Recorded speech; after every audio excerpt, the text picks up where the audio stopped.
All right. Hi, everyone. Welcome to the Criminology Club monthly meeting, to where we have our very special guests. You know who they are. That's probably why you're here. I'm Rhiannon Brown, our vice president, and I am actually in an airport. So I ask for your apologies if you hear craziness behind me. I just wanted to welcome you. Thank you for coming. Just ask you, of course, to keep your mics muted, but you are able to turn on your video if you'd like. And then we will kind of listen as they have the interview process with Erica, our president.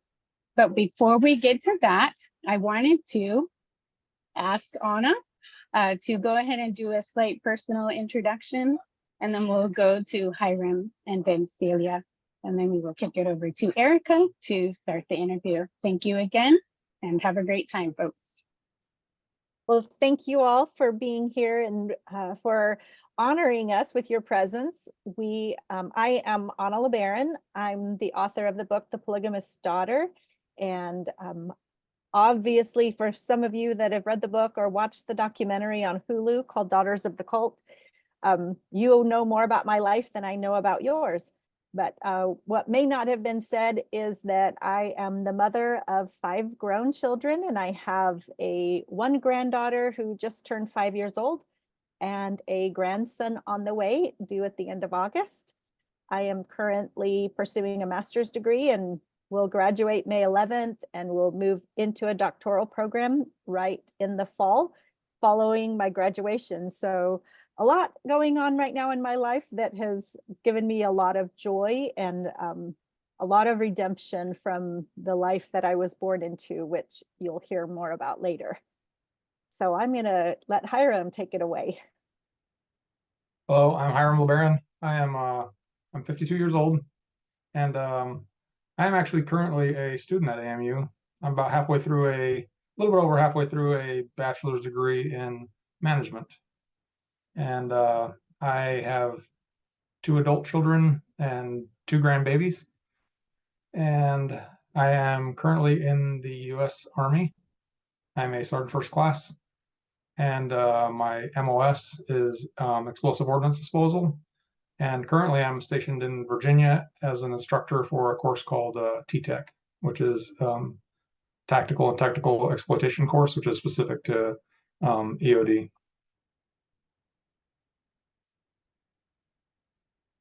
My turn? Now your turn, Celia. All right. So I just have to first of all tell you how proud I am of these 2 children. I feel emotional. They're just such lovely humans for what they went through to turn out to be such kind humans of extreme integrity and have so much love and kindness in their hearts. It's like I'm honored to be just part of their family group. My name is Celia LeBaron, and I am also with them in the documentary Daughters of the Cult. And I'm the oldest of the 3, so they're my babies. And I have 3 children of my own. I am divorced, but have 3 grown children. Wonderful. Thank you so much for giving us a view into your life now, because some of that isn't necessarily discussed as much. If anybody did have a chance, we encouraged those who were going to attend this meeting to try and watch some of the docuseries Daughters of the Cult, or I had a chance to actually listen to Anna's audiobook as well, which was lovely, and I highly recommend it. You're an excellent narrator, so thank you. Thank you. A little fun fact. A little fun fact about that is that I had to audition to read my own book. So I just wanted to ask for people to say in the comments whether they've been able to watch any or part of the documentary. So if you have, let me know, because I'm over here in the comments looking at this. So that would be interesting to know. So just let us know in the comments or in the chat. Oh, William says he loved the documentary. So yes, we already have at least one. Did we already say it's on Hulu as well as Disney Plus? I've not said that yet. Oh yeah. Mm-hmm. Yes, and just again, we'll say it's called Daughters of the Cult. I know, Hyrum, you've made some funny comments about daughters and and you of the Oh. honorary daughter. Yeah. But He came it is into the production of it a little bit later, but yes, definitely the Wonderful. son takes the show. Like, he's amazing. Everybody loves him that watches the documentary with good reason. He's incredible. well, you Yes. all are wonderful to watch, and you just, from watching the docuseries, we've, as the audience, definitely feel like we get to know a little bit of your personalities, and it's just such, even though it's a very heavy story that you tell, you're just so warm and welcoming to us as viewers that it's hard to look away. I see that the Read Book Club, which is another student organization for AMU and APU, they read The Polygamous Daughter a few years ago. Thanks, Natasha, for sharing that. Oh, my Um, goodness. Mhm. Yes. And then, yeah, if you haven't seen it, I highly encourage you to, or to read the book. We did ask some contributors for questions when we were preparing for this meeting, and I just want to thank them as well for submitting them. I know a few of them are in the audience that I've seen already. They're not in any particular order, but I'm going to try to keep things kind of related so that there's a little bit of a flow. And is there anything else before we get started with the questions portion? I forgot to include that I'm also currently married. Yes. Don't get in trouble. Yeah. That's an important fact right there. Definitely. My wife All is kind right. of private, but so if I don't know if she wants me to mention her name or anything, but she's very wonderful and we're very happily married. Privacy is a good thing sometimes. You all are very open and we love learning a little bit about you, but definitely understand not wanting to be in the spotlight. All right, I'm going to get started with kind of an introductory question. Can you tell us a little bit about, at what point in your childhood did you realize that maybe your family lived an atypical life, or one that was not structured the same way as a typical nuclear family in America or in Mexico? Can you tell us a little bit about your experience there? I know when I realized that we were different. It was when I was in kindergarten in California. I had no idea that we were any different than any other person. When I moved to Mexico for 2 years and went to first and second grade, we moved to Ensenada, Baja California. It was when I moved back from there that I really had an understanding that we believe differently and we live differently than the average person. So I was pretty young when I figured out we were different. And I'd say it's did about you? the same age for me as well. Oh, When yeah. you start like forming those kind of thoughts consciously and kind of thinking about your situation, I'd say maybe second, third grade, something like that. You just start, the way people talk and the things they talk about. And that was one of the things part of the reason why I hate writing to this day is when you go to school and after summer break and you have to write a story about like what you did over summer break. Oh my And ours is God. always like so terrible that you hear other people talking about, oh, we went to visit my grandma, or we went to Disneyland, or did, these random things they did, went to the water park and all these things. Like, we didn't do anything like that. We worked in the warehouse 12 hours a day. Yeah. I worked. Did you I worked ever all day. actually write that? I wonder. No, I realized pretty quick, like, oh, mine's different. So I had to lie and try to invent something that sounded more real because I knew I wasn't supposed to tell what really happened. I knew it was awful. So I really just hated that. I hated lying, and I hated the pressure of like I have to come up with something that sounds sort of like somebody else's, but also not 100% plagiarism. And it's to this day I still get stressed out when I have to sit down and write a story or write something down. Coming back from Christmas break was really taxing too, because they always wanted to know what you got for Christmas, and we didn't celebrate Christmas. Didn't get anything for Christmas, and I just we had to invent. I got a Barbie or whatever. And yeah. Oh my gosh. That was always really tough. I think for me, it was going into grade school where you really started to notice the differences between you and the other kids. Like, we weren't allowed to invite kids over to our class. To our house, and we definitely weren't allowed to invite ourselves over to people's house or accept invitations to other kids' houses. And so that was immediately something that I knew we were different. And it was right about that age that things began to like form. And the other thing was just the way we dressed was so odd, and the way we, you know, the lunches we took were so different than the other kids. It was just, oh, there was so Or much for a long about time, our we just didn't lives. have a lunch. So Yeah, I learned how to steal Oh, we got food the from free lunches. That was sometimes. wonderful. yeah, free We lunches love were the always- free lunches. Yes.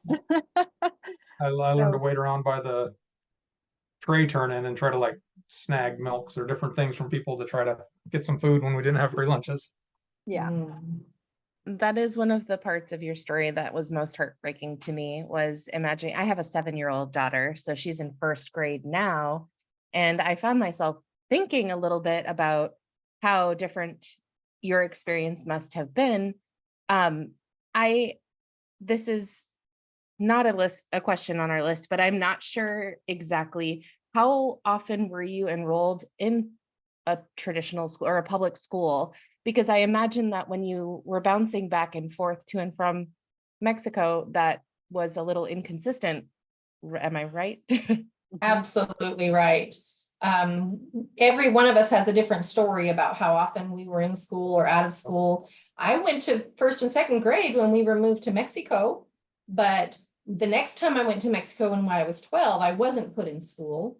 And I just know when I came back from Mexico, I had learned to read in Spanish. I didn't yet know how to read in English, so I had to like go into remedial reading. But I feel like I was really lucky that I loved school, loved it. So I was able to stay in school longer than most. Many of our younger brothers and some sisters didn't go past 2nd, 3rd, or 4th grade. So I went till my junior year, although I skipped a couple years to get there. Yeah. I skipped a couple of years in the process when we moved from Denver to Houston. In Denver, I had completed the 3rd grade and just maybe was in 4th grade a week, I would say, maybe 2. And then we got moved to Houston, where because of my age, they just put me in 6th grade. So that meant I completely skipped 4th and 5th grade. And the first time in my life, I made a D on a report card, which was like mortifying, Oh, you know, yeah. but of course, having missed 2 years of school, of course, I'm not gonna be able to keep up with the other students. Oh, and speaking of which, I did go into remedial reading, but I did catch up. I just want to be clear. A School- definite common theme for all of your stories seems to Mhm. be perseverance, and that you certainly would not have overcome your circumstances without that determination. And it's something that I admire in the 3 of you, for sure. Yeah. How about you, Hyrum? How about your schooling? School is really erratic. I was kind of towards the younger age where mostly in Colorado under Dan Jordan, and he realized the importance of keeping children in school just for avoiding legal repercussions. Mm. And so I did go to school fairly regularly, consistently, but it was always moving from a school to school to school to school. And so sometimes you'd be studying a subject that you'd already studied somewhere else, or you'd skip something, they'd go to a new school and they'd already done the thing that you hadn't done yet. So you just never get a chance to be exposed to that. So that was kind of stressful and difficult, but I always saw school as a kind of a safe place from the chaos and trauma of home. So Mhm. I actually loved school, even though Yep.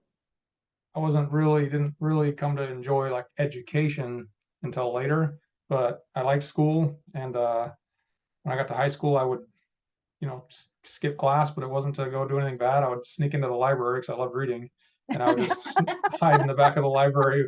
I'd figure out how to get in there without being seen and hide in the back and just read books all, during the classes I skipped. And then I was forced to drop out of high school after 8th grade to go work, essentially to preach for Dan Jordan. I wasn't allowed to continue after that. And after he was murdered, then I went back for a few months, but I had to just start working to help support my family. So I did that. You definitely carried a lot of responsibility and a lot of a pretty large burden as children to support your family and to sort of maintain this cloak of secrecy around what was really going on in your lives, and that must have been very difficult. Mhm. I always felt the stigma of not having at least a high school diploma. I always just felt really embarrassed and felt a burden from that too. And so I'm really excited now that I'm enrolled in college and I have like 76 credit hours towards Yay.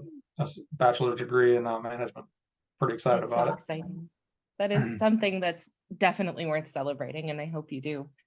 I think one of the things that really saved us from like being uneducated, I guess you would say, is even though our schooling was very erratic, is that we all are readers. Every one of us, we just love reading. And Big time. I just want to have a shout out here to teachers.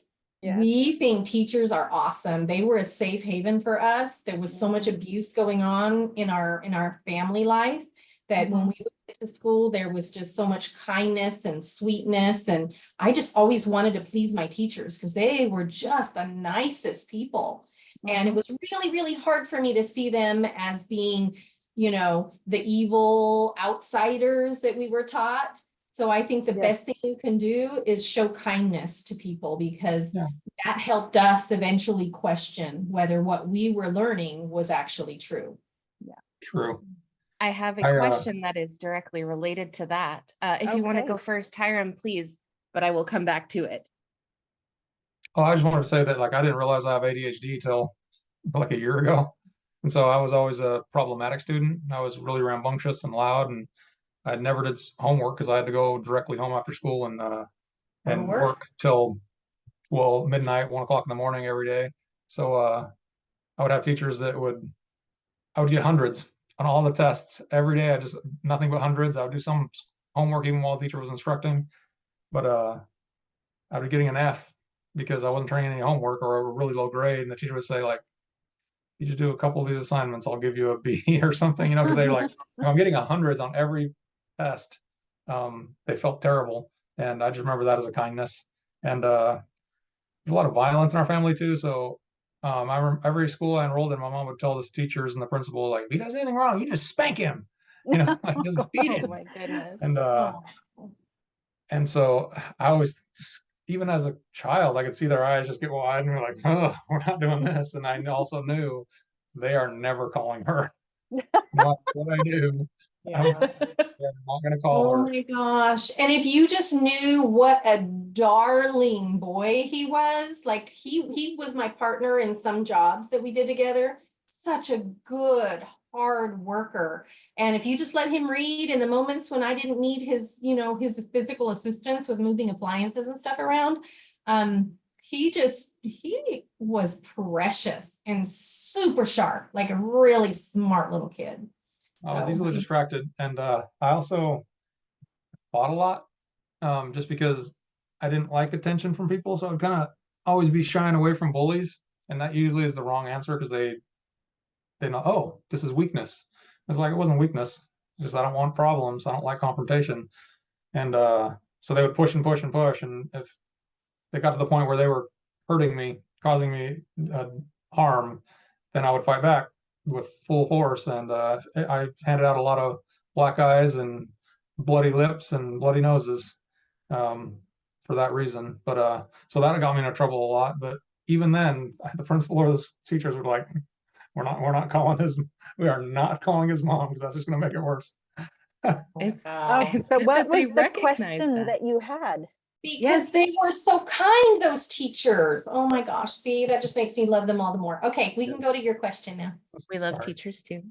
The question that I had that directly related to this, when you mentioned that you had difficulty viewing teachers as the outsiders that were supposed to be just wrong or bad, can you explain what you were instructed to believe about outsiders, people who weren't part of your father's church? Let's start there. There's a second part.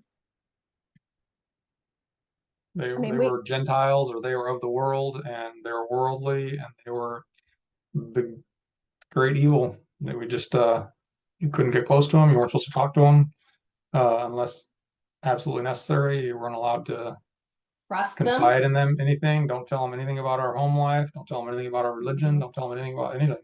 Just Yeah. run away from everybody. Shy away from everybody. I mean, we were taught to lie about our home situation, our family situation, our family configuration. Yep. We couldn't Our- even, we We called our had dad codes for Theo, everything. So our which was- siblings that were from another parent or another mom, but were still our dad, our half brothers and sisters, we were supposed to call them cousins. There's codes for everything. When we were dumpster diving for food, we'd call that gardening. So it was like, somebody says, where did this food come? Oh, from gardening. Just kind of like, there was codes for everything. When we would dumpster dive for clothing in the Goodwill boxes, we called that gift boxing. Right. So And there And was by a the way, built-in, we three are full siblings. We have the same mom and the same dad. But of course, we have 55 siblings total, 51 of them from our dad and some more from our mom, but we're full siblings. There's 7 of us that are full. Our father had 51 children with his 13 wives. And when you add in all the children that some of the women came with children from previous relationships, it numbers into the 60, maybe 65 kids total that we count as either siblings, half siblings, or step siblings. It's quite the family tree to keep track of. Yes, it's hard. Do you remember a point in your childhood where you maybe internally questioned the notion that outsiders were bad? I know that maybe you thought of it a few times and were like, nope, nope, nope, that's what they want you to think, or something along those lines because of what you had been instructed to believe. But when did the foundation start to crack a little bit? for me, it was, I never really believed it. So it's kind of a little bit different story. It's weird though, because when you're brainwashed for so many years, it was a weird dichotomy of not really believing this. And it just seemed totally fallacious to me. I couldn't understand how it could be right. But at the same time, simultaneously also believing that I was wrong for thinking that way. So it's a weird dichotomy. That brainwashing was very, very deep, even though you thought it. From the day I was born. So it's kind of hard to fight against. But I definitely had just situations repeatedly throughout my life where somebody just shows some kindness or says something that's intelligent or smart or comforting or just all kinds of different ways that just chipped and cracked at that a lot. And over time, it just it did come to a point where I was like, okay, I don't believe this anymore. But it's really hard, even when you know you don't, to say it out loud. And then so just it's a process of, okay, now I can say it out loud to close people. Now I can say it out loud to a broader array of people. Now I can say it like, I'm pretty sure I don't believe this, gently. And then, okay, this is bullshit. I can say it like directly. So it's a process of it's a long time. It takes a long time, and it's just little steps, the whole way. It's never just one. Instruction from brainwashing that's that intense is very, very difficult. And it took me a very long time. Like, I have to say, there's certain people that deep in my heart I loved that were outsiders, and teachers were one of them, and other people that were kind and did things, but I wouldn't say that I thought they were great, because I knew that we were supposed to believe they were evil. They were from the world. They were from Babylon. They were not to be trusted. But I secretly just within myself, I really loved them and didn't like having those thoughts about them. But I ran away from the cult when I was 19.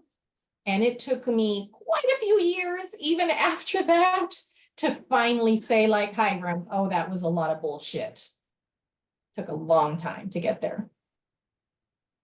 Anna, of course, got away when she was still a babe. I ran away from home when I was 13. And so I never got really indoctrinated in the religion of it.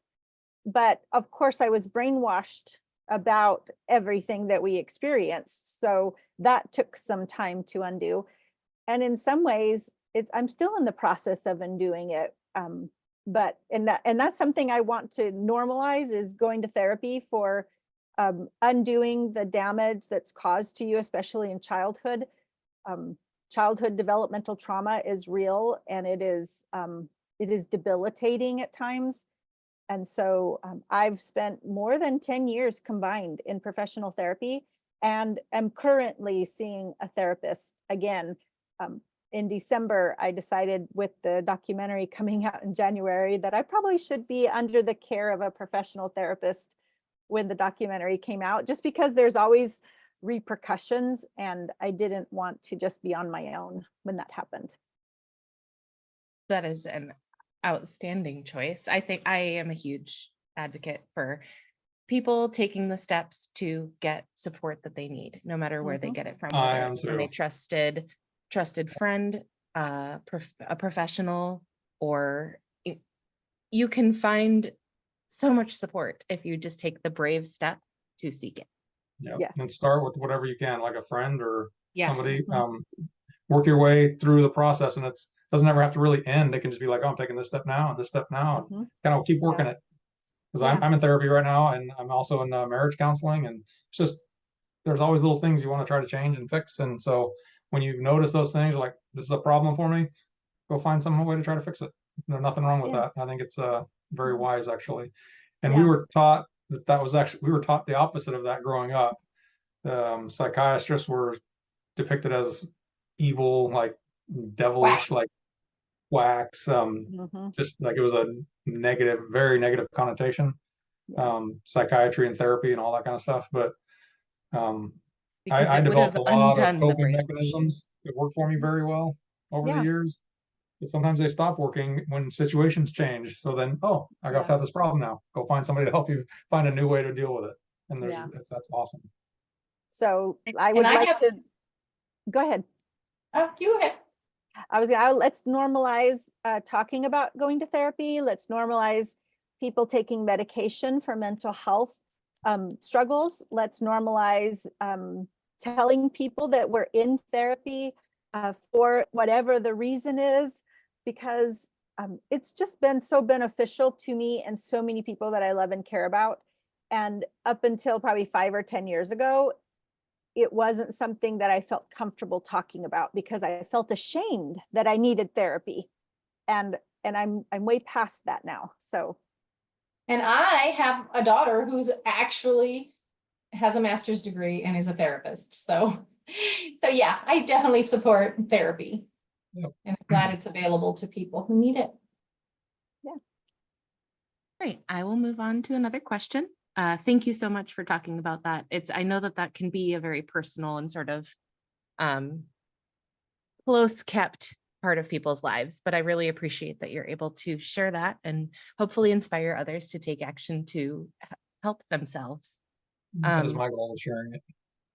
I love that. And I will say too, if you've ever read any of Dr. Brene Brown's books, she talks about how you tell your story to people who have earned the right to hear your story. So we're here talking to all of you. We've talked on this documentary. We're just telling the whole world.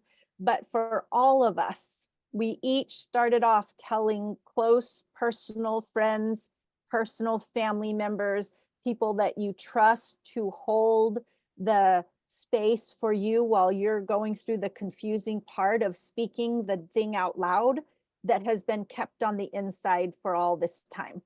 And so we've been through the process of talking to each other and friends and family, therapists. But now that we are down the road quite a ways, we can, talk to the world and share our stories. But in the meantime, there are parts of our stories that are still private that we just share with the people that are closest to us. So it's there's a tension that you have to manage with what you're willing to share, what you're willing to put out there. And obviously our family history has been in the public eye for a long time, but this time we got to have control over the narrative and what we were willing to share and the stories that were told. And I believe that we also got to share our stories in the documentary from a perspective of healing instead of sharing it from the wounded places that we were in for so long. Yes, as a viewer, I definitely picked up on that and was as sad as I was for past you. I was very hopeful and positive about where you are now, and I'm sure where you're headed, as it is a constant process. Healing is never just done. Can we talk a little bit about your father's views and what you guys were taught to believe as children? Did some of the teachings that sort of were catalysts to some of the crimes that either Ervil or people committed in his name, they're based on, the ideas of blood atonement and the one mighty and strong. These came from teachings from the early Mormon leaders, Joseph Smith and Brigham Young. What were the cults? Well, what were Ervil's views on those men? Were they referenced often? Were they discussed? Can you tell us a little bit? Yeah. Yes, Joseph Smith and Brigham Young were very, very important leaders in the early days of our church, the way we taught it, and very important prophets, actually. Now, I think my father he called himself the one mighty and strong. So he was the main one in the days that, he was the leader. But yes, Joseph Smith and Brigham Young and their teachings of polygamy, their teachings of blood atonement were harped on a lot. And let's just be really clear that the modern day Church of Jesus Christ of Latter-day Saints does not adhere to those teachings or try to propagate those. So I just want to say that out loud, because there's a clear line of demarcation between the modern day Church of Jesus Christ of Latter-day Saints and those who practice fundamentalist Mormonism, which like is our family, like our family did, like the Warren Jeffs of the world, the Lafferty brothers, Lori and Chad Daybell. If we're going to talk about current crimes, he's currently day 11 or 12 of Chad Daybell's trial. So I'm following that very closely. So am I. Yes. Yes. So I just wanted to make sure we say that up front about that, because even though Joseph Smith taught polygamy and Brigham Young taught the doctrine of blood atonement, which in a nutshell, that means that there are some sins that the blood of Christ can't cover. And so if you commit one of the unpardonable sins, you have to atone for that with the shedding of your own blood, meaning you have to die. And so those were things that my dad took seriously, and he would order hits on people who dared to oppose him or tried to leave his cult or other rival cult leaders. And it so was taught as a kindness to them to do it for them because they had to die in order to be saved. Which is how backwards that whole thing was, because from our perspective, well, not mine because I was too little, but from the people who were carrying out those blood atonements, they felt like they were doing a kindness to the person that they were blood atoning, because they were slated for outer darkness for all eternity. They were going to be in damnation unless they paid for that sin with their blood. So that's how Ervil and Dan got good young people to do these horrific things. And it's not because those young people wanted to actually harm anybody. They thought it was for their best good. But I think that in some ways our father and others betrayed themselves, because I remember a saying that was not in the spirit of blood atonement, where they would say hot lead, cold steel, and a one-way ticket to hell. Does anybody else remember that saying besides me? I don't think I remember you mentioning it.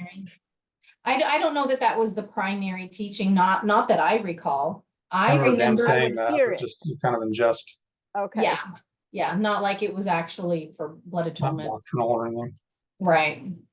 But I remember as a little tiny girl, and that's why I feel for my siblings that were caught up in being sent to carry out blood atonements, and they're still in prison, some of them.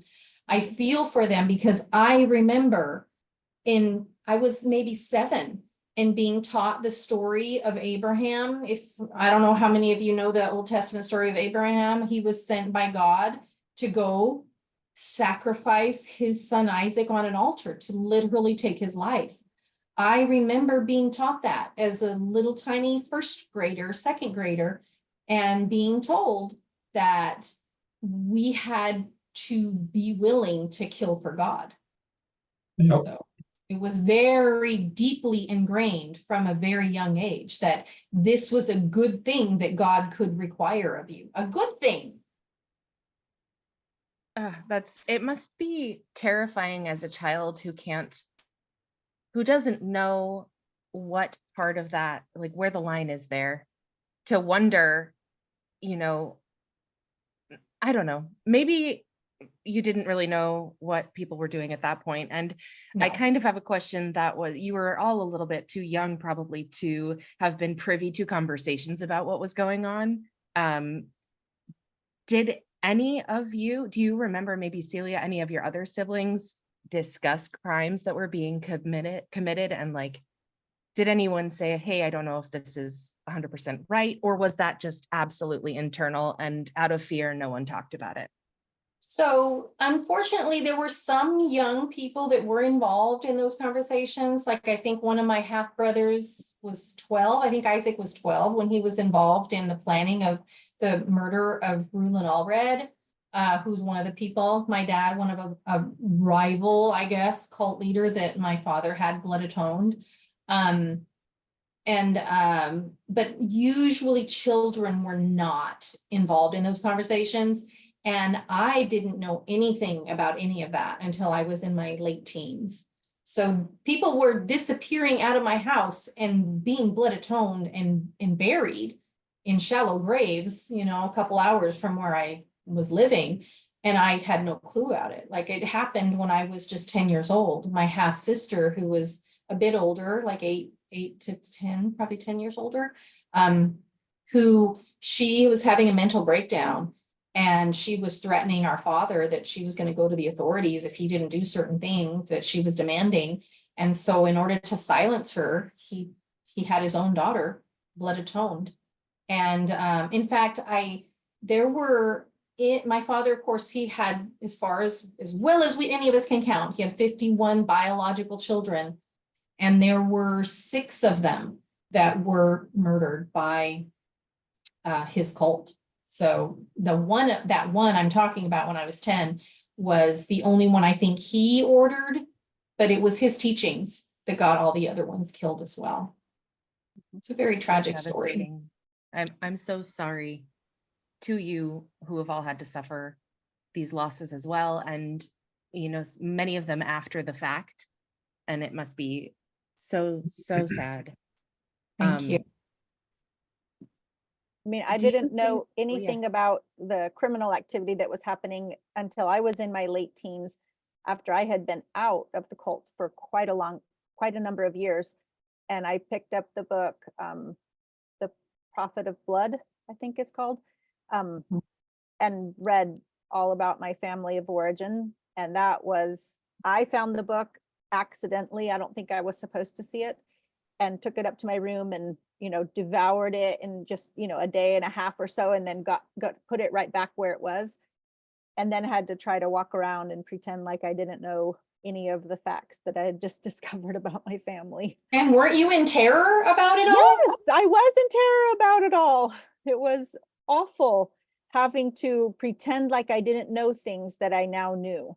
You were literally living in the home of people that were in the book that had done terrible things. Yeah. And these were people that you loved, because guess what? They were loving people that were brainwashed into doing these horrific things. Yeah. And that is one of the things that we hope will be a result of this speaking out that we're doing with the documentary and these types of interviews that we do, is that we just hope that people who hear about our family, hear about the things that happened through the documentary, will be able to look through a different lens at our siblings and the people who committed the horrific crimes that occurred, just because of the brainwashing, the religious indoctrination, all the fear, abuse. And you didn't have a choice. You had to obey our father. You had to do what he said, or you would be blood atoned yourself. And so many of the people did what they did just because they did not have another choice. And so we just hope that by, we can't speak for our siblings, but we sure can speak up for them. And I'm just Definitely. grateful that I was never put into a position where I had to make a choice of that nature, because Yeah. I was one of the younger ones. Our older I was siblings, lucky in that regard as well. our Me older too. siblings were not that lucky. And so I'm grateful to this day that I didn't have to, but I have a lot of empathy and compassion for the siblings that we do have who ended up committing those kinds of crimes. So I was never a part of any of the murdering and that sort of thing, but I was around for a lot of other crimes. Our whole organization was based on crime and criminality, and like white collar crime, fraud, just child labor, just all kinds of deceit of various sorts. So those things I question from time to time, but you're not really allowed to speak dissent. You just have to shut up and do what you're told. And if it ever even did come up, it came up kind of painted in a light of, well, we're God's chosen, so you can do criminal things and it doesn't count. This is kind of Some how it was people refer couched. to it as bleeding the beast, Yeah. especially crimes that, taking welfare illegally from the US government and things like Yeah. that. The US government is the beast, Yeah. and we're just taking, or I've heard it called forced tithing from other people. I've We're never just heard that one, forcing you but to pay tithing Yeah. to the church, the true church organization of God. So it was justified. All this activity was justified. it was all deceit and fraud and criminality of on various levels. But I was fortunate and to never have to participate in any of the really heinous stuff. Right. But we grew up to be people of high integrity. Just so you know, we veered completely off course from how we were taught, and definitely made different choices in how we lived and how we currently live and how we raised our families. As soon as I had self-autonomy, I chose a entirely different path. Yeah. And I think that that's the message that we have. And I think the way the documentary starts out, the first thing I said after they do the opening credits is, we were born good. And Such a beautiful message. I love that. I and love it too. and that's exactly what I believe with all my heart, because the second any of us had an opportunity to choose differently, every single one of us, none of Hard us, and fast the other direction. hard and fast, made a right-hand turn and left that life behind. And so the past 30 years, I think more than 30, it was in 1992 when the cult finally disbanded completely. And there's not been one single murder. As soon as everybody had a choice and a voice about what they wanted for their life, all of us went and took went a different direction. Yeah. And so, and if you want to talk about, crimes and criminality and all of that, if you're not looking at people's family of origin, you're missing part of the story. Definitely. Do you think that if Ervil had remained free, that the cult would have persisted and sort of evolved with modern law enforcement? Because when you view, the crimes and, the manhunts back then, things are a lot different now. I imagine that he would have distanced himself and his followers from, maybe easily trackable cell phone technology, but it would be a very different story, I think. And I'm just curious, surely it's crossed your mind, how different do you think the cult story would be if he hadn't been imprisoned and subsequently died in prison? It would have continued. Yeah, it would have just continued. There would have been more deaths, and there would have been more criminal behavior. And I would have ended up married at 14, no, 15. It would have got to be. He ordered my marriage to one of his followers named Andres Zarate when I was just 14 years old. He was already in prison at the time, and he died before the marriage was carried out. So I ended up not married to him. But but yeah, he would have caused a lot of devastation in my life, for I mean, sure.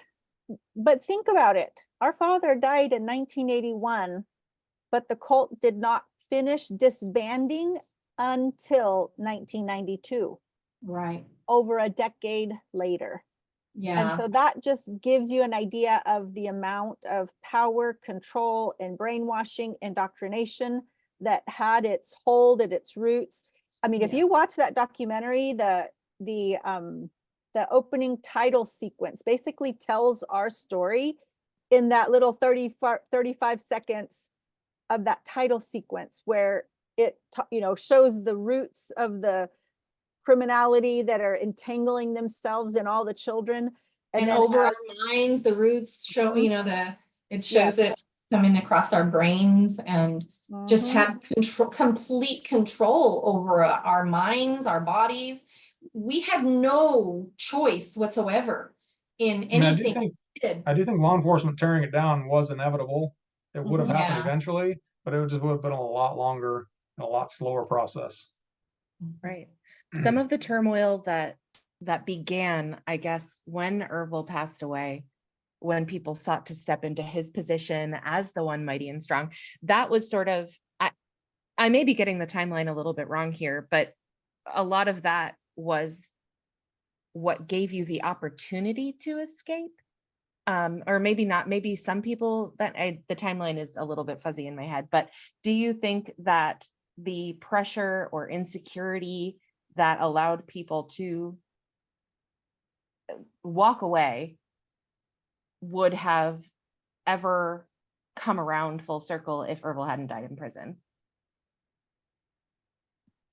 I mean, some people did get out. Some people got out, even when he was alive. He had some wives that were young and had a couple babies that ran away and hid from him and were never found again. But they've come out now. Now we're in touch with them again after many, many years of them hiding in fear of Ervil and Ervil's children, who he taught to carry out, blood atonements as well. But there were some people that slipped away, got out, and got away with it. But it was not an easy thing. And you have to understand that it's not just that you're worried about, you're going to die if you try to run away, but your brain is so twisted that you actually, when I left, I was afraid I was going to hell. Like, no, I wasn't afraid I was going to hell. I knew I was choosing hell by leaving, but the hell I was living in was just so horrible. Like the abuse, the mental torture, and the physical and emotional abuse that was happening just made me prefer to die than to, and I was not suicidal, I don't want to say that, but I literally did prefer to die than to continue to live that. But I knew I had an out, because fortunately some people had gotten out ahead of me and were willing to take me in and help me get out too, and a sister of mine. So because it's hard to leave just because of how your brain is so indoctrinated.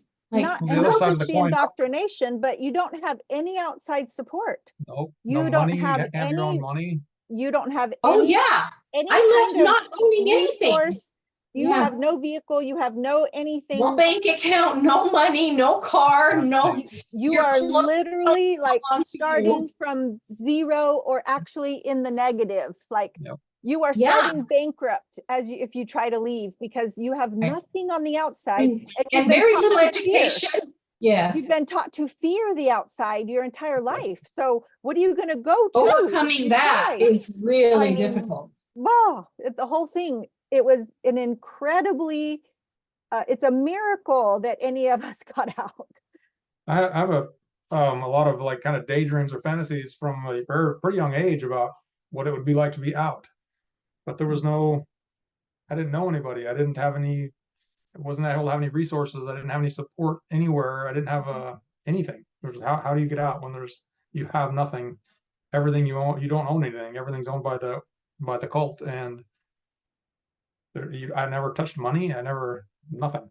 Never had any outside jobs. So to me, my freedom came when Dan Jordan was murdered, and it kind of That fell was apart from there. 1987. Yes. And so now it was everybody, we're getting out, we're going away, we're doing something different.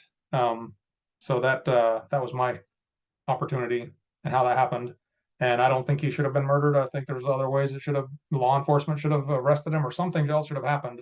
But I still Definitely. see that as my opportunity to break away and have a different life. Yeah. I mean, I Uh, don't think, I think our dad was murdered too in prison. So that gave us an opportunity. Our dad dying is what opened the No, little crack. I don't think it open gave an for me. opportunity, not No, really. but him dying and that, the whole, everybody kind of, the mix up in But what the, happened was so horrific. Because when he died, it left an opening for someone to step up and say they were the next one in charge. So we had Dan Jordan over here, we had our brother Arturo over here, we had Leo over here, and then I Mark know, is but- over here. that And Mark, shuffle that happened it is just what cracked open the door splintered, for me. but it Yeah. created a bloodbath. Yes. Because then Yeah. so many of those splinter groups were now trying to kill everybody else who was trying to claim authority. So that's Correct. why so many deaths happened. It was a terrifying time to be a Yeah. LeBaron during those There's, years. how Till many 92. confirmed deaths did we count, Celia? 28, 27. 27? But 27. there are other people who count depending on who they're counting Well, there were and so many suicides as well. that They they were not consider counting as- those, and so up to 35 people as a result of my father's influence and, the the cult. life that he teachings. created that was not worth living for, Mhm. that they hold him responsible for those deaths as well. So So many. That's such a it's a lot. tragic time. And through all this turmoil, obviously now removed by time, how many of your family members are you still close with? As many as possible. As many as possible. Possible. I So love many that. of them willing, yeah. Yeah. Are mean- many of them still involved in maybe the LDS church? And does that impact your relationships at all? Or is it just, viewing family as family? We Well, have is that- family that have completely ended up on every part of the spectrum of non-religious to religious and every type of every each one of flavor those, there is. every flavor. Yes. And Mhm. we've just had to learn something that we grew up completely opposed to, Black and tolerance white. of, Everything was black and white. we've Not had to anymore. learn a lot of the basic things that most Americans have to learn at the Thanksgiving table. Don't talk about politics and religion, Yeah. like we had to learn that with one another and learn to appreciate and love one another regardless of beliefs or non-beliefs. Or even better, religious you learn how beliefs. to discuss those things with respect. Right. Yes. Not a Yes. lot of rancor, just like, oh, this is what you believe. Okay, I don't believe Well, that. because even I know how much I've evolved, how I've Mhm. tried. Okay, let me try this then. That was garbage. It was a dumpster fire. We're not going to believe in that. But you feel like you need a belief system. So then I take a taste of this and try that out for a little while. And because my whole thought process about all of that has evolved so much, I have a lot of patience and understanding towards people that are still trying to work their way and figure out and settle on what it is they believe. There are certain things that I'm super proud of the three of us agreeing on and moving away from, because we were taught to be extremely racist, extremely homophobic. We were taught just really, we were the only one true church and the only belief system that mattered. Everybody else was evil. And we have thrown that garbage out the window. Every one of us are like, that's not even a kind way to exist in this world. No. Like, we want to be truly kind and loving people. Patriarchy, throw that out the window, Yeah. So it's like so many toxic beliefs that aren't related. Yeah, look at Hyram's shirt. That's not about religion per se, but religious organizations have beliefs about it. We're just like, no, we want to be kind to one another. We want to be kind to other people. Humanity first. No matter what color, no matter how you love, no matter, If you treat people well, I will treat you well. gender. Yeah. Yes. Regardless So of I'm if really you proud vote of us. different, love different, whatever, Yeah. I love look that. different. I love that. We, More people should strive to be like you. I do I mean, have it's been a one. long road, Yes, Yes. definitely. A lot of growth and healing. Mhm.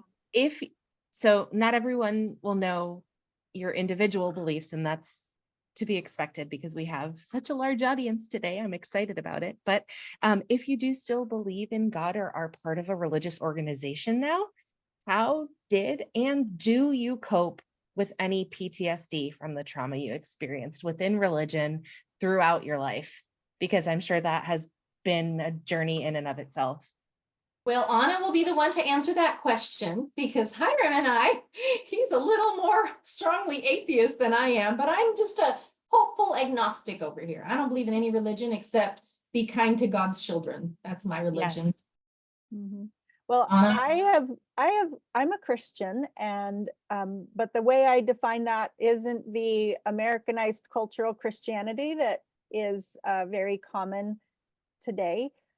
I identify as a student of the historical man Jesus, and he practiced love and kindness and healing, and ate with the tax collectors and the prostitutes and the sinners, and was identified with the people who were on the fringe of society and not with the religious people. And so I've kind of made my way to the more fringe of even my Christian, identifying as a Christian. I'm more on the fringe, I would say, nowadays.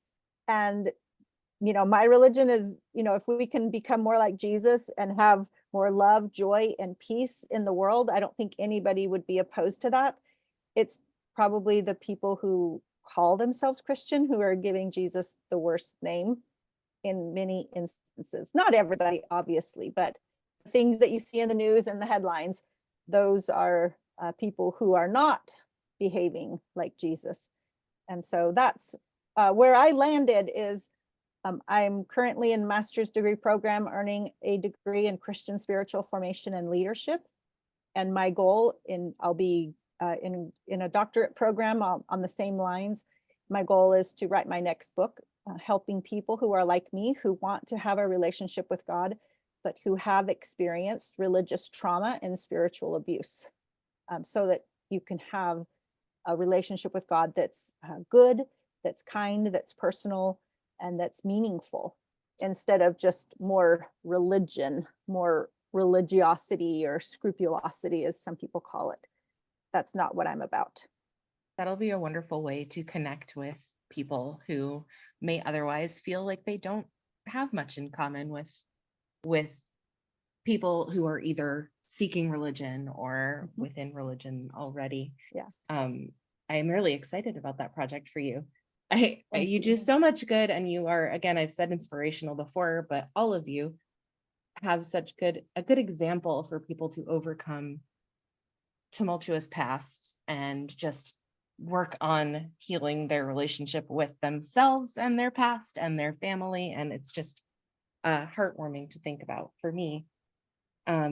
We do have some more questions, but we are approaching the 1 hour mark, and I want to be respectful of our members' time, but we will record this. If you have to leave early, that's fine. You'll be able to watch the video on our YouTube channel. And if you are a member of the AMU APU Criminology Club Facebook page, it will be shared there as well. Many of the questions that I have left are sort of a discussion of the bouncing back and forth across borders that you experienced as children.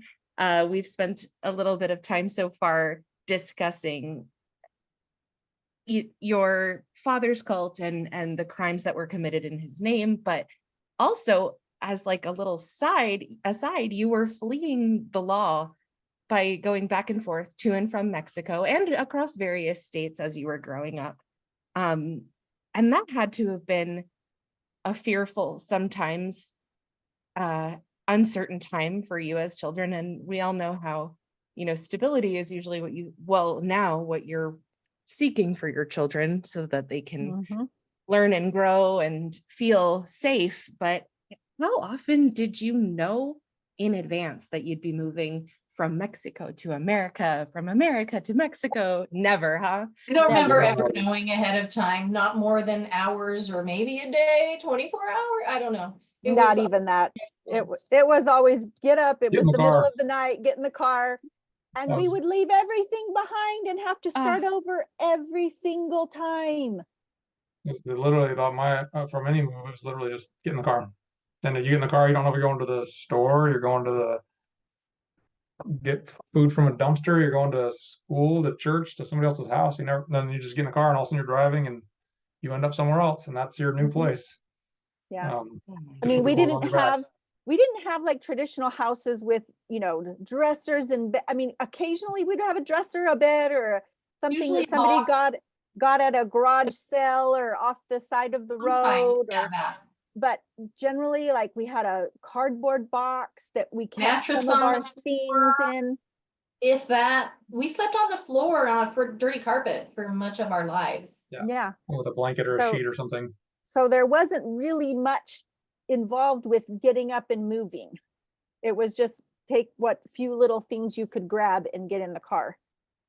And so There um, were a couple of times, I remember when we were moving within the USA, not to Mexico, but some I stuff. do remember a couple times where we loaded things like on the back of a truck.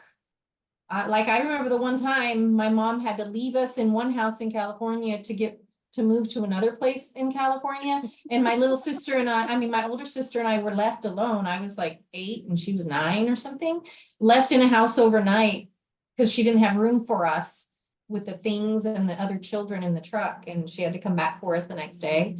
But it wasn't, it wasn't talked about. They didn't worry about our emotional stability or, it was You just weren't allowed like, to you question deal it. with it. Yeah. You Just- probably had a very different definition of safety growing up that way than many other children your age did. I think it could be traumatic for some people. I remember, Hyrum, you talked about looking at your little toy that was being left behind as we drove away, and I remember almost from every place, like one thing that I'm like, once I realized like, oh, we're moving and I don't have that thing, I would just think of one thing, my favorite thing, my little, I remember from when leaving Mexico, we had this, it's kind of an ab exercise, machine that's like a wheel with the not two even a handles on it. toy. yeah. And you roll out, and I used to just, I used to He use that was to kind of fun, push- nonetheless. This was his toy. that was my toy, and that was the one thing I had, and I would just run around with that thing, pushing it around everywhere. And we actually got in a taxi, which I thought was weird. I believe it was a taxi anyways. My memory, I was so young, but when I realized, oh, we're leaving, and so I looked out the back window and I could see it in the front yard, and I was just like, if I could just grab that one thing, I'd be happy. 1 And, minute to run and and we get just it. disappeared in the Aw. distance. Almost every place we left, there was always one thing. I had one place house we lived, I have a pair of boots. I got a pair of black cowboy boots with red highlights on the side, and oh man, I love those so much that I wouldn't even hide them in the house. I had them saved in a special place behind the bushes in the backyard of the house. That was the place I considered my like hidey place, and it was safe. And when we left there, I was like, I need to sneak back to that place and grab my boots, and we just left them. Oh, my heart. So when I became an adult, I bought a really nice pair of black cowboy boots that I still have to this Yes. day. Pair of Lucchese, Yes. very Mhm. expensive boots. Yeah. Nice. Do you remember feeling safer in the United States or Mexico, or was it just sort of a luck of the draw depending on which particular house you were in at the time? I always felt safest wherever my mother was. And Okay. our mother did not always live with us. As children, we were sometimes sent to Mexico and we would stay with other families and like help with their children. Because I Mhm. don't know if we've said that in here, and I think we have mentioned child labor, but we were literal slave labor for the cult. So, we Very could abusive slave labor. out to different homes of different followers for me, it was always like help with the kids, watch the children for this other member. Sometimes I knew them, sometimes I didn't. But yeah, from the time I was 12, I did that quite a lot. But I remember seeing it from a different perspective, like for example, than Anna did when she was 9 and I was 12, and we were uprooted in the middle of the night, put in the back of a station wagon and driven to Mexico. I remember realizing we were leaving Colorado and going to Mexico. And I don't even know if I knew it was Mexico at the time. It was just a long, long drive of years going. So get in and cooperate. But I remember feeling like it was like an adventure because we were moved around so much. I didn't think that place was going to be permanent either. Anna, in her little baby brain when she was just 9, felt, you can talk about how you felt about that. I mean, I felt very abandoned and very helpless and hopeless as far as I experienced so much devastation being left in Mexico without my mom. And With I'm strangers. 55 with strangers. I'm 55 years old and currently working with a therapist to figure out how to have a felt sense of safety in my body, which I've told people for a long time, my insides don't match the outside because I have a really good life right now. The place where I'm at, studying what I'm studying, this is all a dream come true. I'm a grandma. I mean, everything is wonderful, but my body has not gotten the memo that life is wonderful now. My Because you body still is anxiety. racked with anxiety and I have panic attacks, and it's a crazy way to live. But until I grew up and got to a place where life was slowed down enough that I could really, really kind of go internal and address these needs, I have lived my whole life just racked with panic and anxiety and not really even having labels for it or understanding what it was, until I think it was 2014, which I don't even know how old that would make me, in my 30s, It was 40s. just your normal. It was just your normal. Where I realized I even had PTSD and had a name for what I was experiencing. And so it's been a long journey of healing from there, figuring this out. And, it was your daughter, Melissa, the therapist, who recommended I find a therapist who specializes in cognitive processing therapy. And I have made such incredible breakthroughs because of that, starting in December. So I'm definitely rooting for you. I know many of us are. I always had the venturesome streak of like Celia as well. Every place we went, I would see an adventure, like I'd go exploring this new place, the new house, the new neighborhood, whatever. I did have that, but I never really, anywhere we went, felt safe through my whole childhood, except for there was one brief span where we lived in Mexico with one of my older sisters. And I don't know if she wants me to say her name here, but you guys know who I'm talking about. at the beach house. Yeah, we lived there for a few months, maybe at the beach house in Mexico. And that was like one place in my life where like I felt safe and loved and stable. I mean, she just provided that. Just her presence alone was Yeah, the thing that provided the safety and the care. Because you knew she loved you. Right. She was maternal. She was like a maternal figure for you. Yeah. I never had any doubt there that I was loved and cared about. I have more maternal attachment feelings to that older sister than I did to our own mother. That's how chaotic our childhood was. Yes.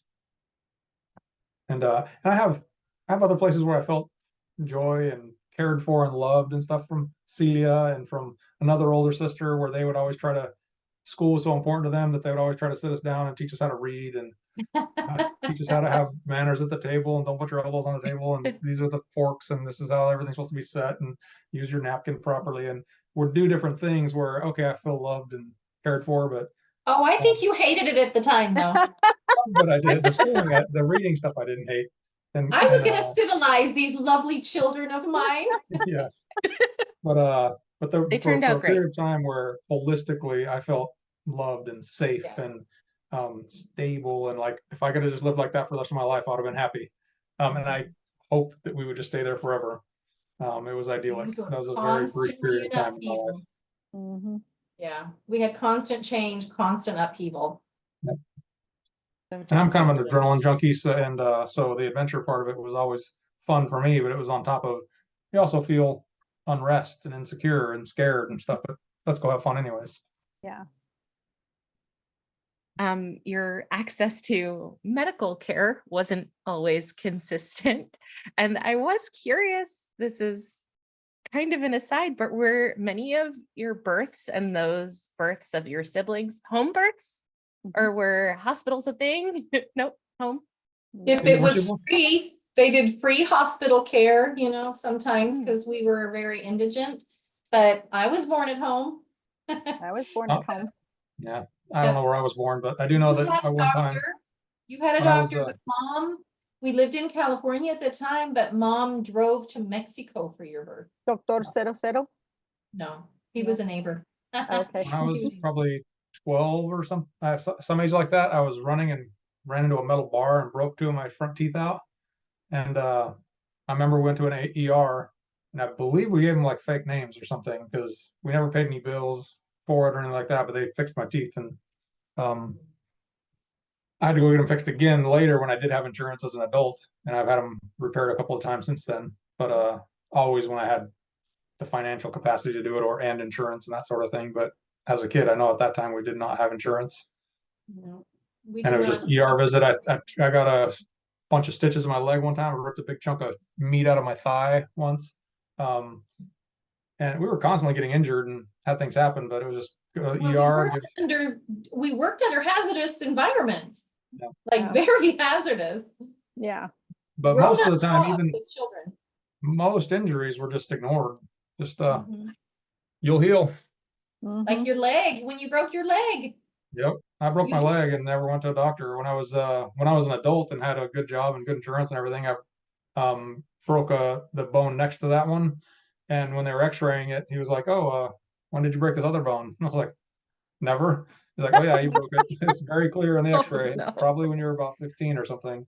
I was like, "I did have an appliance fall on my leg and I limped around in a lot of pain for about 3 months, but I never went to a doctor, never it was just a broken leg and Had to heal nobody itself. cared. Nobody wonders why I'm limping around, and I wasn't a wimp, so I didn't complain about it too loudly."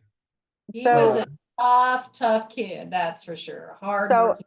tough kid. Abject neglect Yeah. of every kind, emotional, physical, mental, Medical, medical. I I'm legally blind without my glasses, and I did not get fitted for my first pair of glasses until I was in 6th grade. And so I don't know how I did. About probably Yeah. 7th or 8th grade, and it was just Um, like, but we always went and got them free, and they were Yeah. always ugly because they were the free So- kind. lots of neglect of every kind that you can imagine. I don't know We how I just- even did school without glasses though, because I didn't realize I can't see the chalkboard. I Right. never realized that everybody else can see this and I can't see it, so I don't know why I'm struggling. Yeah. But it was a miracle. The first time I got glasses, like, wow, I was almost blind. Yes. Same Yeah. experience. In 6th grade, I Under could finally see the blackboard. under the slavery we experienced with Dan Jordan, again, we owned nothing. Everything he owned 4 homes. We didn't own any homes. We didn't own any cars. Nothing And was the in fleet our of names. vehicles. We were that we were given barely enough, not even really enough, just to eat beans and stale bread sometimes. Barely enough to stay alive. Barely enough to stay alive so you could work. Yes. If there was a physical condition keeping you from working, well, then maybe they're going to address it. But as long as you could get out there and get the job done, nothing else mattered. When I was limping around for 3 months with a broken leg, nobody asked me about it. Nobody checked on me. Nothing. It was just like, nobody said anything. No, I didn't know to ask, go to a hospital. Yeah. To a certain extent, by that point, did you realize that you were living in abuse constantly of one no. form or another? Or did you just think Oh. that that was the No, way we were life told was this is the supposed to right way. be? We were told that this We is the were way Jesus taught- prescribed. We were taught that we had to love God with all our heart, might, mind, and strength. Give We had to everything, give everything to the up to kingdom and of God, including and your that's what life. we did. Sorry, go ahead, Hiram. I was to say everything up to and including your life, Yep. any physical pain, anything, you had to just give everything. So we didn't realize it was abuse until way later. We're like, hey, we were just slaves back then. We learned, we figured this out as adults. But it Yeah. absolutely, it is slavery. It was slavery. But we didn't recognize it as such until And we not got just slavery, but child slave labor. Because we were little, I was 9, I think, when I got put to work. younger than that when you were holding the babies, remember? Yeah, You were younger probably than 7 that. or 8. But that was was more probably fun 6, for me. So 7. Yeah. but you know, I heard, child yes, slave you were about labor, 7. you know, 12-hour That's days certain. in a sweatshop, 6 days a week, barely fed. All church on Sunday brainwashing. So, you know, there's just no other way to categorize it except child slave labor. And barely fed. A lot of beans. Did we a mention lot that we of were big barely bread. fed? Yeah. Yes. The neglect So, alone. When we It's were funny. filming the documentary, I was gonna say we went almost the every director said. conversation we were having with the person interviewing us at The the time director. always ended up talking about the food.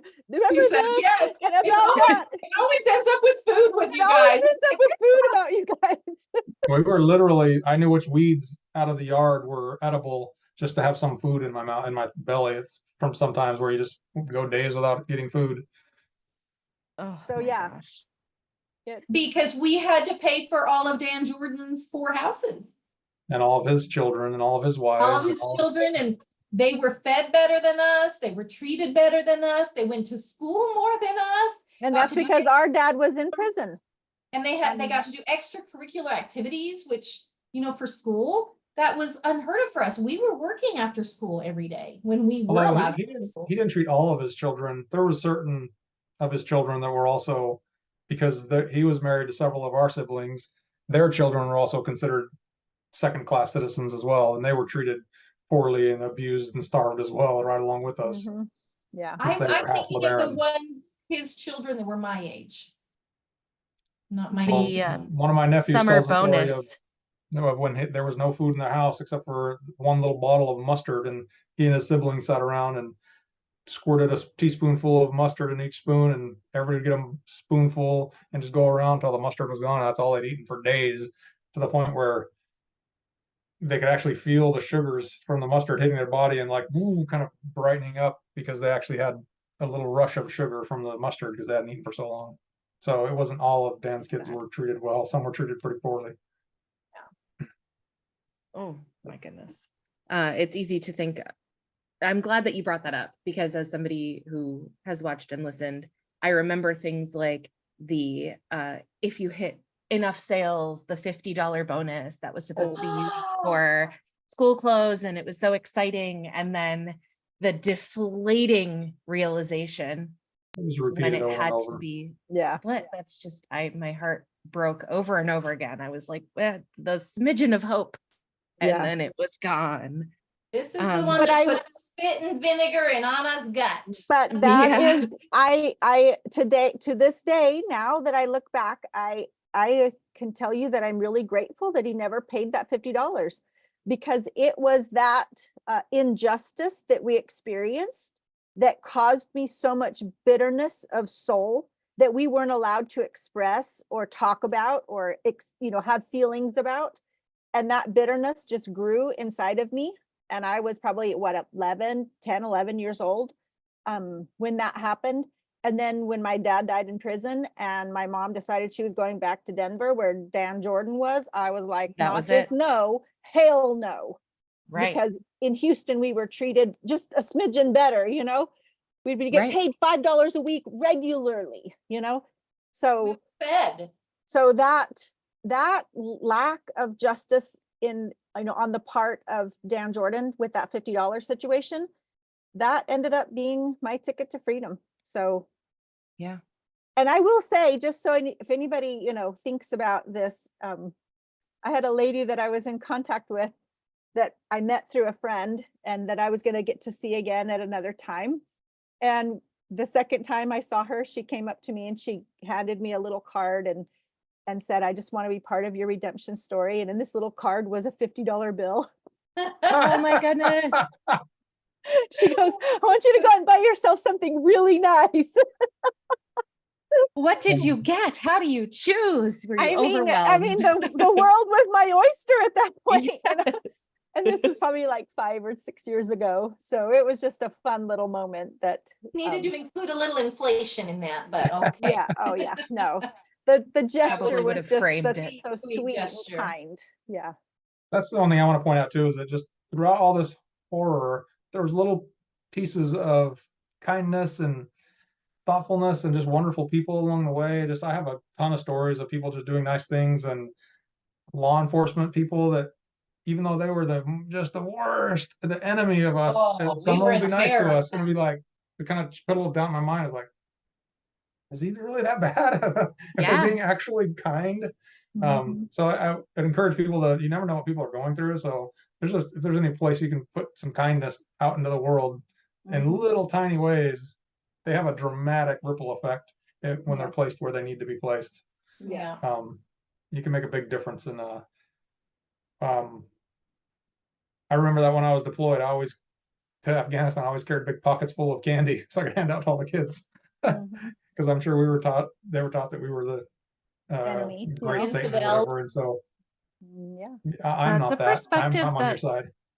many people might not share. And I love that you did that. Yeah. And it I haven't gotten in is trouble for doing amazing it, but I how, did it anyways. yeah. It is amazing what those little droplets of kindness, how they spread and combine to just make the world a little bit of a better place. Yeah. I've got Um, hundreds and hundreds of those stories. Yeah. Definitely. So we have discussed all of our questions, and we've barely scratched the surface on you three. Like, I know that there is so much more, and I highly encourage everyone to watch the documentary if you haven't already. It has been such a joy for me. I know Ree shares the sentiment, but it's just been so nice to be able to chat with you and hear from you directly. Is there anything else that you want to share with our audience about sort of what motivated you to make this documentary? I know we talked about it a little bit, but what your hope is going forward?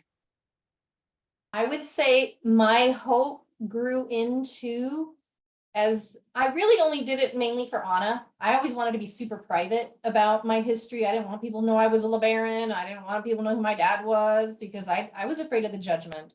I work for a bank. I work for a large financial institution, and I didn't want them thinking I could be a criminal, because I'm not. So I always were very private, but I was doing it mainly for Anna because she asked me to, and I love her. So I'm being supportive of her and her project. But as it grew into we talking about it, we want to make a difference in the lives of our siblings who have been demonized unfairly because people don't understand why they did the things they did. The people responsible for all the horrific stuff that happened in the cult are mainly Ervil LeBaron, our father, and Dan Jordan. Those two men are in the grave, and we are all now free to make up our own minds about how we want to live, and we choose to live law-abiding lives. Every one of us. Yes. So I just want there to be more understanding towards our siblings, and the ones especially who ended up in prison because of the things that they were forced to do. So anyway, Anna, what do you think? Why did you want to do it? I mean, I wanted to make the documentary because I wanted people to understand that no matter what your family of origin story is, you can write a different story. That is one chapter of your life, and you can write the next chapters. Once you hold the pen in your hand, you can create a new life for yourself that you can be proud of. Obviously, it was also about the siblings that we hoped would give people a different perspective on, what they did and why they did it. And now it's been over 30 years since that cult disbanded. And there's 30 years of historical data showing that, we were not criminal minded and we didn't have criminality inside of us. It was once we had the chance to change that narrative, we did, and all of us did. And so, but just knowing that you can have a family of origin that's just as horrific as they come, and then write a different story for yourself. The ending of it doesn't have to be what you start with. I love I agree with that. that. My motivation was a lot like Celia's. I was like, I just want to support my sisters. So whatever they're doing, I want to be 100% there. But as it's gone through, one of the big things for me was I've just had a ton of people reach out to me and tell me this horrific stories that they try to say are, oh, this wasn't as bad as what you experienced. And it's like, no, this is just as bad, if not worse. But then they're like, I've never told anybody this story. And so they found somehow I was like a safe place for them to say, hey, this is my first time telling the story. And that's really what really moved me a lot, to think that I could be that person for someone. And I want to encourage people to, like, everybody has some trauma. Everybody has, not all families are perfect. There's all kinds of problems out there, and talk about it. Talking about it is just so freeing.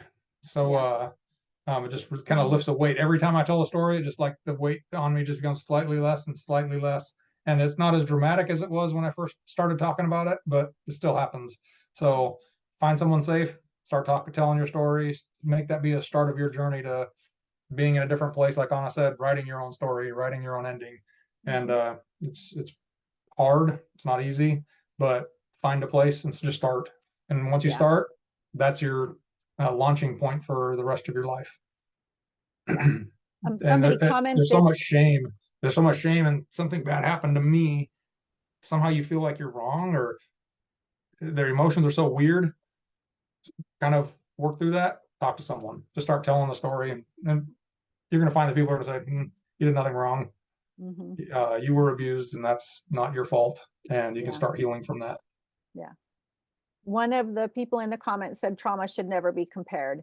And that reminds me of an analogy that I heard one time that just made so much sense.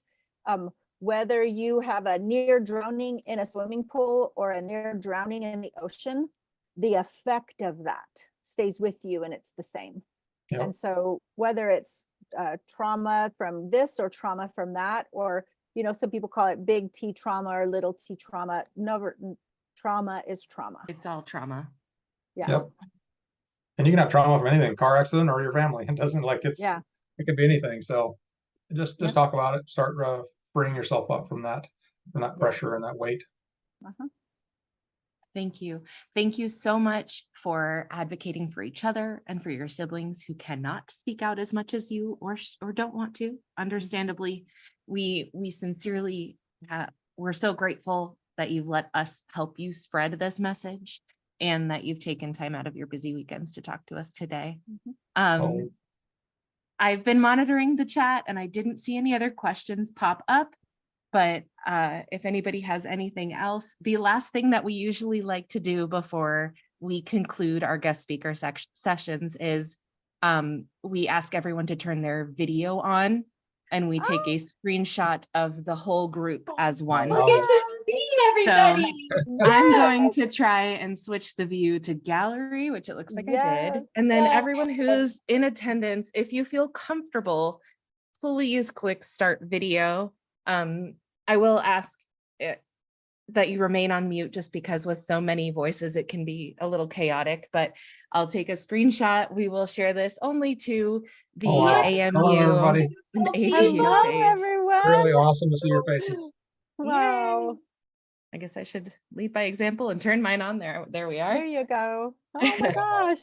Hello, everyone. So if you only have audio, I understand. It will still show your name or your username on there. So you'll still be a part of it, but let's see. Yeah. There are 2 pages, so I'll probably take 2 screenshots and somehow smush them together. Wow, there are so many people. Yeah. It is so awesome to have everybody here and to now be able to see everybody. Yep, I'll give everybody another minute or so, and then I'll try to take the screenshot and we will continue on with our days. Wow. One final reminder, to anyone who's here as a part of Dr. Bashir's classes, to make sure you put your name and which class in the chat. And then also just a shameless plug, if you are a member of the APU Criminology Club, we shared an effort that we're trying to put together a grad fest video, basically talking about why you love the Criminology Club or your experience at AMU and APU, or if you're graduating, reach out to us because we have a little graduation gift for members. So email our Gmail, which is amuapucriminologyclub@gmail.com. I will type that into the chat. And by the time I'm done doing that, we should be ready to take our screenshot. Okay.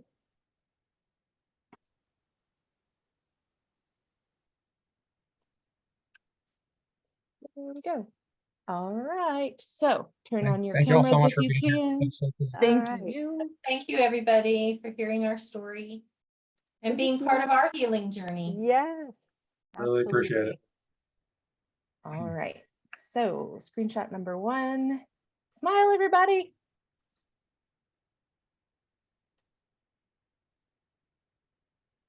Got that. And then I'll have to do one more.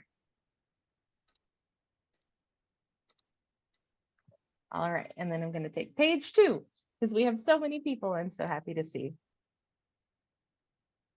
All right. Smile, everybody, one more time. Got it. Whew. Kathy, Can't hold that David, pose forever. Caitlin, Mhm. You get frozen in a smile, but that's Andre, okay. Valerie, Ashley, Ross, Michael. Lilith. There's so many people. That is so awesome. Yeah. So glad to have So you all here. Ross is Luke. He's our he manages our Facebook page and our social media. He's awesome Okay. at what he does. He built our website. Kathy, He's one of yeah. our board members. Sasha. I'm glad you could make it, Michael. Luke. Mhm. Nice.